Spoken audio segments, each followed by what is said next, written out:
Welcome to master of chess by నేను మీ రవికుమార్. ఈరోజు మనం కింగ్ స్పెషల్ మూమెంట్ క్యాజిలింగ్ అనేది నేర్చుకుందాం. ఈ క్యాజిలింగ్ అనేది the combination of king and rook. King రూక్తో మనం క్యాజిలింగ్ చేయొచ్చు. అయితే క్యాజిలింగ్ 2 టైప్స్ ఉంటుంది. ఒకటి కింగ్ సైడ్ క్యాజిల్, రెండోది క్వీన్ సైడ్ క్యాజిల్.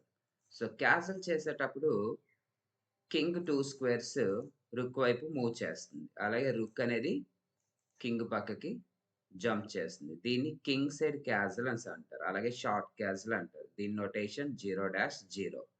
చూడండి ఈ పొజిషన్‌లో కింగ్ 2 స్క్వేర్స్ మూవ్ చేస్తుంది.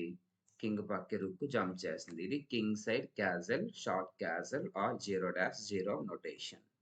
ఇక్కడ చూడండి మనం క్వీన్ సైడ్ క్యారింగ్ కూడా చేయొచ్చు. కింగ్ సైడ్ క్యారింగ్ చేసినా, క్వీన్ సైడ్ క్యారింగ్ చేసినా సరే కింగ్ అనేది 2 స్క్వేర్సే మూవ్ అవుతుంది. రైట్? సో ఈ పొజిషన్‌లో చూడండి ఈ పొజిషన్‌లో కింగ్ C1 మూవ్ చేసాము. C1 మూవ్ చేసినప్పుడు కింగ్ పక్కకి రుక్ జంప్ చేస్తుంది. ఏదైనా సరే కింగ్ సైడ్ క్యాజిల్ అయినా, క్వీన్ సైడ్ క్యాజిల్ అయినా సరే కింగ్ 2 స్క్వేర్స్ మూవ్ చేస్తుంది. కింగ్ పక్కకి రుక్ జంప్ చేస్తుంది. దీన్ని క్వీన్ సైడ్ క్యాజిల్ అంటారు. అలాగే లాంగ్ క్యాజిల్ అంటారు. దీని నొటేషన్ 0-0-0.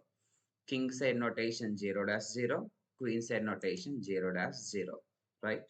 సో ఈ క్యాజలింగ్ చేసేటప్పుడు మనకు కొన్ని కండిషన్స్ ఉన్నాయి. ఆ కండిషన్స్ ఏంటో మనం చూద్దాం.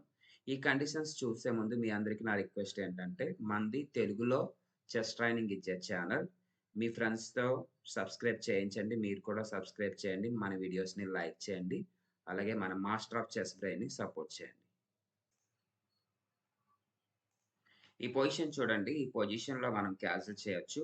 అయితే క్యాజిలింగ్ చేయడానికి కొన్ని కండిషన్స్ ఉన్నాయి. ఆ కండిషన్స్ ఫాలో అయితేనే మనం క్యాజిలింగ్ అనేది చేయగలం. చూడండి ఈ పొజిషన్‌లో అపోనెంట్ బిషప్ H4 ప్లే చేస్తున్నారు. అపోనెంట్ బిషప్ H4 ప్లే చేస్తున్నారు. ఏం చేస్తుంది బిషప్? కింగ్‌ని అటాక్ చేస్తుంది. So attacking the king is called check. అంటే చెక్ చెప్తున్నప్పుడు మనం క్యాజిలింగ్ అనేది చేయలేము. చూడండి ట్రై చేద్దాం. కింగ్ 2 స్క్వేర్స్ రుక్ సైడ్ వస్తుందని చెప్పాం కదా!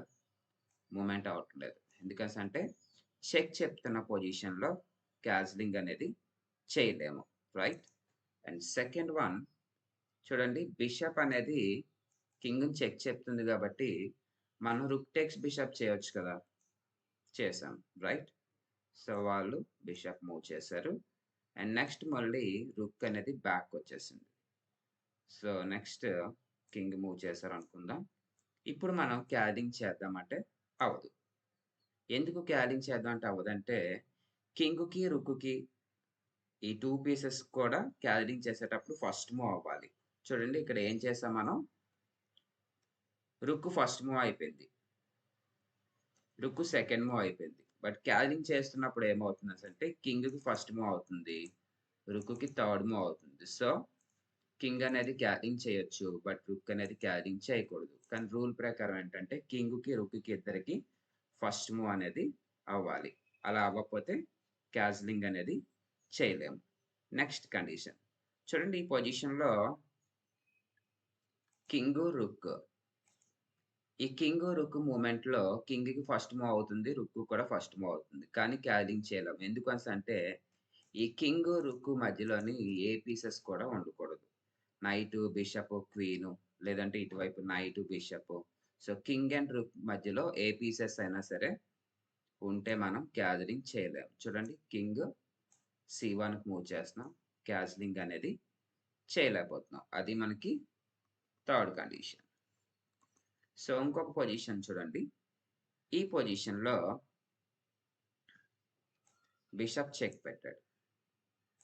Bishop attacking the bishop. So మనం క్యారింగ్ చేయొచ్చా? చేయకూడదు. ఎందుకంటే చెక్ పొజిషన్‌లో చేయకూడదు. సో నేను పాన్ మూవ్ చేయొచ్చు. లేదా నైట్‌తో డిఫెండ్ చేయొచ్చు. నైట్‌తో డిఫెండ్ చేసాం అనుకోండి. ఏమవుతుంది? Bishop takes night, king takes bishop, first move completed. So ఈ పొజిషన్‌లో మళ్ళీ బిషప్ మూవ్ చేశాడు. నేను కింగ్ E1కి వచ్చేసాను క్యారింగ్ చేద్దామని. సో కింగ్ మూవ్ చేశాడు. సో ఇప్పుడు నేను కింగ్ సైడ్ క్యారింగ్ చేయలేను. క్వీన్ సైడ్ క్యారింగ్ కూడా చేయలేను. ఎందుకు చేయలేను అంటే కింగు, రుక్ ఇద్దరికి ఫస్ట్ మూవ్ ఉండాలి. సో, ఈ పొజిషన్‌లో నైట్ మూవ్ చేసిన తర్వాత bishop takes, king takes. So, first move completed. So, మనం క్యాస్లింగ్ అనేది చేయలేము. సో, అందుకని ఇలాంటి పొజిషన్‌లో నైట్ మూవ్ చేయకుండా పాన్ సి3 మూవ్ చేశామనుకోండి. సో, బ్యాక్‌కెళ్ళిపోతాడు. Then you can castle. Right?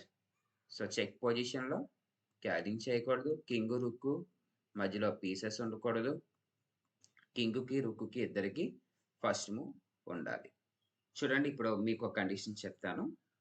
King move చేస్తున్న స్క్వేర్స్‌లో అంటే కింగ్ క్వీన్ సైడ్ క్యారింగ్ చేస్తున్నప్పుడు డి1, సి1 మూవ్ అవుతుంది. అలాగే కింగ్ సైడ్ క్యారింగ్ చేస్తున్నప్పుడు జీ1, ఎఫ్1 స్క్వేర్‌లోకి మూవ్ అవుతుంది.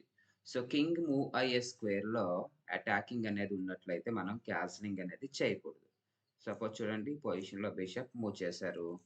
బిషప్ ఎక్కడ అటాక్ చేస్తుంది? జీ1 స్క్వేర్‌లో అటాక్ చేస్తుంది. సో, కింగ్ సైడ్ క్యారింగ్ చేద్దామంటే అవ్వదు.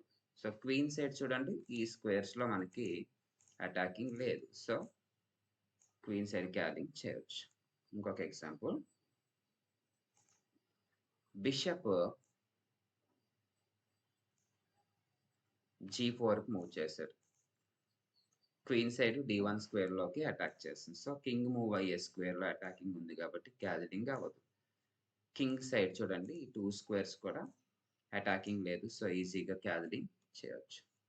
ఇంకా చాలా మందికి డౌట్స్ వస్తాయి చూడండి. ఈ డౌట్ అనేది చాలా ఇంపార్టెంట్. అందరూ అడుగుతారు. బిషప్ బి7 మూవ్ చేశారు. ఎక్కడ అటాక్ చేస్తుంది? రుక్కుని అటాక్ చేస్తుంది. మనం కండిషన్స్ ఏం చెప్పాం? కింగ్‌ని అటాక్ చేస్తున్నప్పుడు గాని, లేదా కింగ్ మూవ్ చేసే స్క్వేర్స్‌లో అటాకింగ్ ఉన్నా గాని, మనం క్యాజిలింగ్ అనేది చేయకూడదు. కానీ రుక్స్‌ని అటాక్ చేస్తున్నప్పుడు మనం ఈజీగా క్యాజిలింగ్ చేసుకోవచ్చు. చూడండి ఈ పొజిషన్‌లో బిషప్ అనేది రుక్‌ని అటాక్ చేస్తుంది. కానీ క్యాజిలింగ్ అవుతుంది. రైట్? సో, క్యాజిలింగ్ మూవ్‌మెంట్ అనేది మీకు బాగా అర్థమైందనుకుంటున్నాను. మన కంటెంట్ నచ్చితే ఖచ్చితంగా సబ్స్క్రైబ్ చేయండి, లైక్ చేయండి, మీ ఫ్రెండ్స్‌కి షేర్ చేయండి. మనది తెలుగులో చెస్ ట్రైనింగ్ ఛానల్. మీ ఫ్రెండ్స్‌కి సజెస్ట్ చేస్తున్నట్లయితే వాళ్ళు కూడా ఫ్రీగా నేర్చుకుంటారు. రైట్? జై హింద్, జై భారత్.